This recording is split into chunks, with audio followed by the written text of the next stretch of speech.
സദ്യ പഠിക്കും. അപ്പൊ നമ്മൾ ഇല പറിക്കാൻ പോകുന്നതാണ്, ചോറ് തിന്നാനാണ്.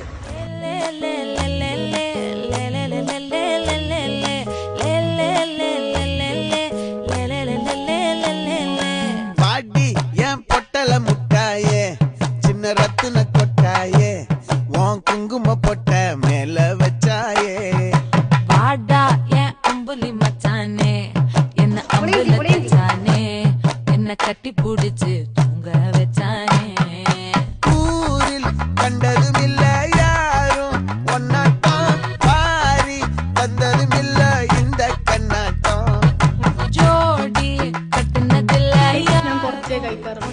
വിശപ്പ് വളരെ കുറവാണ്. സ്ഥലം നോക്കിയാ கெஞ்சுறனே